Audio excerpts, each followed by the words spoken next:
Welcome back students. आज हम absorption of food भोजन का अवशोषण पढ़ेंगे।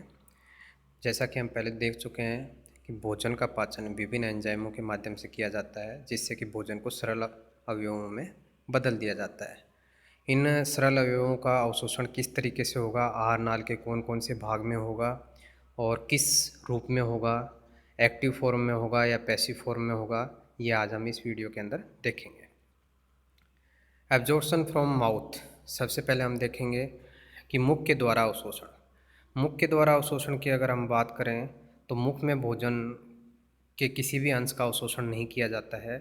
मुख के अंदर कुछ दवाइयाँ, जैसे कि हम देख सकते हैं आइसोप्रेन आइसोप्रेनेलिन ग्लिसरीन ट्राइनाइट्रेट, इसका अवशोषण किया जाता है मुख में पाई जाने वाली श्लेष्मा सतह के द्वारा और इसको रुधिर में पहुंचा दिया जाता है। Absorption from stomach. आमाशय द्वारा अवशोषण। आमाशय में अवशोषण की क्रिया काफ़ी सीमित मात्रा में होती है। आमाशय के अंदर वाटर, ग्लूकोज और अल्कोहल का अवशोषण किया जाता है और इसका अवशोषण वीनस ब्लड के अंदर किया जाता है। Absorption from intestine. आंत के अंदर भोजन का अवशोषण। आंत के अंदर भोजन के अवशोषण की अगर हम बात करें तो आंत के अंदर लगभग पचित भोजन के 90% भाग का अवशोषण किया जाता है। आंत के अंदर प्रोटीन है, कार्बोहाइड्रेट है, वसा है, विटामिन्स हैं, मिनरल्स है, वाटर है, इन सभी का अवशोषण आंत के अंदर किया जाता है।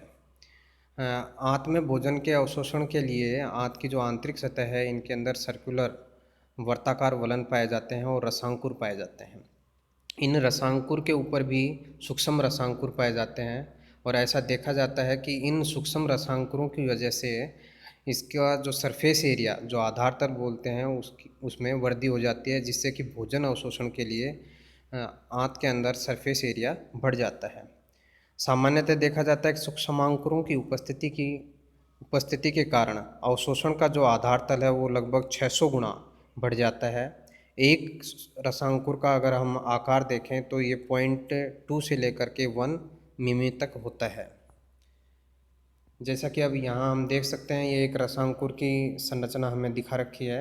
रसांकुर है, इनके अंदर बहुत सारी रक्त केशिकाएँ, ब्लड कैपिलरीज पाई जाती हैं, इनका जाल पाया जाता है इसके अंदर। इसके अलावा इसके मध्य में एक लैक्टियल वेसल्स, लैक्टियल वाहिनी पाई जाती है। इस लैक्टियल वाहिनी जो है, इसके अंदर वसा का अवशोषण किया जाता है। इसके अलावा प्रोटीन और कार्बोहाइड्रेट का अवशोषण रक्त वाहिनियों द्वारा किया जाता है। सबसे पहले हम देखते हैं अब्जॉर्प्शन ऑफ प्रोटीन, कि प्रोटीन का अवशोषण किस रूप में होगा। प्रोटीन के अवशोषण की हम बात करें, प्रोटीन का अवशोषण एमिनो एसिड्स के फॉर्म में होगा, क्योंकि हम जानते हैं कि जितने भी जटिल अवयव थे उनको प्रोटीएज एंजाइम के द्वारा इनको सरल अवयव अमीनो एसिड्स में तोड़ दिया गया था और इन अमीनो एसिड्स का अवशोषण एक्टिव ट्रांसपोर्ट के माध्यम से, सक्रिय परिवहन के माध्यम से किया जाता है। इन सभी अमीनो एसिड्स का अवशोषण आंत्र की सतह में उपस्थित एंटीरियर मेजेंट्री वेन, अग्र आंत्र योजनी सिरा की जो रुधिर वाहिनियाँ हैं उनके द्वारा किया जाता है। यहाँ से इन एमिनो एसिड्स को यकृत निवाहिका उपतंत्र, हिपेटिक पोर्टल जो सिस्टम होता है, उसके माध्यम से यकृत तक ले जाया जाता है। नेक्स्ट है अब्जॉर्प्शन ऑफ फैट, वसा का अवशोषण। वसा के अवशोषण की अगर हम बात करें तो वसा है, इसके पाचन लाइपेज एंजाइम द्वारा किया जाता है, जिससे कि आहार नाल में ग्लिसरॉल, डाइग्लिसराइड, मोनोग्लिसराइड्स और वसीय एमिनो अम्ल हमें प्राप्त होते हैं। जिनमें से ग्लिसरॉल है, ये पानी में घुलनशील होता है, इसके कारण इसका अवशोषण आसानी से किया जा सकता है, इसमें कोई परेशानी नहीं आती है। लेकिन वसीय अम्लों का अवशोषण उसके अणुभार पर निर्भर करता है। उच्च आणविक भार वाले वसीय अम्ल होते हैं, वो जल विरागी हाइड्रोफोबिक होते हैं, जो कि जल में घुलनशील नहीं होते हैं। इस प्रकार के वसीय अम्ल मोनोग्लिसराइड्स, डाइग्लिसराइड, काइलोमाइक्रोन, इनका अवशोषण सक्रिय परिवहन द्वारा रसांकुर की कोशिकाओं द्वारा किया जाता है।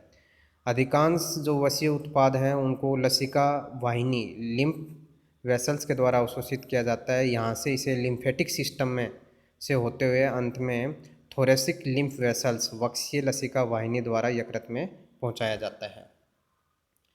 Absorption of carbohydrates. कार्बोहाइड्रेट्स का अवशोषण ब्लड कैपिलरीज की जो विली होती हैं उनके अंदर किया जाता है, और मोस्टली जो कार्बोहाइड्रेट्स का अवशोषण है वो मोनोसेक्राइड्स की फॉर्म में होता है। जैसा कि हम जानते हैं मोनोसेक्राइड ग्लूकोज है, फ्रक्टोज, गैलेक्टोज, मैनोज, पेंटोज, ये सभी क्या हैं, मोनोसेक्राइड्स हैं जो कि पाचन के बाद में हमें प्राप्त होते हैं। इनमें से हम देखेंगे जो फ्रक्टोज, मैनोज और पेंटोज शर्कराएँ हैं उनका अवशोषण निष्क्रिय परिवहन, पैसिव ट्रांसपोर्ट द्वारा होता है, जबकि ग्लूकोज और गैलेक्टोज है इनका अवशोषण एक्टिव ट्रांसपोर्ट के द्वारा किया जाता है।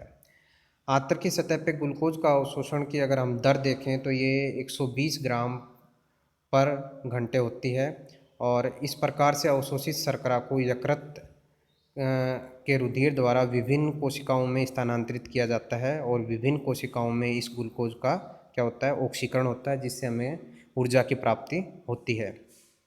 आवश्यकता से अधिक जो ग्लूकोज होता है उसका अवशोषण सोडियम की उपस्थिति पर निर्भर करता है। Absorption of minerals and mineral salts. Minerals खनिज लवणों का अवशोषण किस तरीके से होता है? कार्बनिक खाद्य पदार्थों के साथ साथ कुछ अकार्बनिक लवण भी आंत्र की उपकलीय कोशिकाओं द्वारा अवशोषित किए जाते हैं। क्षारीय धातुओं के लवण रुधिर में आंत्र की उपकला द्वारा अवशोषित किए जाते हैं। सोडियम, पोटेशियम क्लोराइड आयन है इनको शीघ्रता से, लेकिन मैग्नीशियम सल्फेट आयन इन्हें धीरे धीरे अवशोषित किया जाता है। Absorption of vitamins. विटामिन्स के अवशोषण की हम बात करें तो जल में घुलनशील विटामिन, विटामिन बी कॉम्प्लेक्स, जिसमें से हम विटामिन बी 12 को छोड़ देते हैं, इसके अलावा विटामिन सी, ये दोनों ही प्रकार की जो विटामिन है इनको आसानी से विसरित किया जाता है, विसरण के द्वारा इनको अवशोषित कर लिया जाता है। जबकि विटामिन बी 12 के अवशोषण के लिए हमें एक विशिष्ट तंत्र की आवश्यकता पड़ती है। इसके लिए आमाशय के जो जठर ग्रंथियाँ होती हैं उनसे इंट्रेंसिक फैक्टर्स, इंट्रेंसिक जो कारक हैं वो स्रावित किए जाते हैं, और वो इंट्रेंसिक कारक है विटामिन बी 12 के साथ संयुग्मित होते हैं, और इस संयुग्मित अवस्था में इस विटामिन बी 12 को अवशोषित किया जाता है। अवशोषण के पश्चात रुधिर में विटामिन बी 12 इंट्रेंसिक कारक से पृथक हो जाती है। वसा में घुलनशील विटामिन जैसे ए, डी, ई, के, इन्हें मिजेल्स के रूप में घोल करके आंत्र की श्लेष्मिक सतह के द्वारा सरल विसरण द्वारा अवशोषित किया जाता है। इन विटामिनों का अवशोषण पित्तरस की उपस्थिति में शीघ्रता से हो जाता है। Absorption from large intestine. बड़ी आंत की हम बात करें कि बड़ी आंत में किस तरीके से अवशोषण होता है, ये अभी तक हमने जितना भी अवशोषण देखा था मैक्सिमम जो 90% जो अवशोषण था वो किस में था, छोटी आंत के अंदर था, जिसमें प्रोटीन, कार्बोहाइड्रेट, विटामिन्स, मिनरल्स और इनका सभी का हमने अवशोषण देखा, वाटर का अवशोषण हमने देखा। बड़ी आंत के अंदर अवशोषण की हम बात करें तो बड़ी आंत के अंदर सामान्यतः किसी भी खाद्य पदार्थ का अवशोषण नहीं होता है। क्यों? क्योंकि बड़ी आंत तक जो कायल हमारा जो पहुंचता है तब तक उसके अंदर कोई अवशोषण योग्य पदार्थ बचते ही नहीं हैं। बड़ी आंत के अंदर सिर्फ जल का अवशोषण होता है। कुछ दवाइयाँ, खनिज लवण भी इस धारा के अंदर अवशोषित किए जा सकते हैं, परंतु इनका अवशोषण काफ़ी धीमी गति से होता है।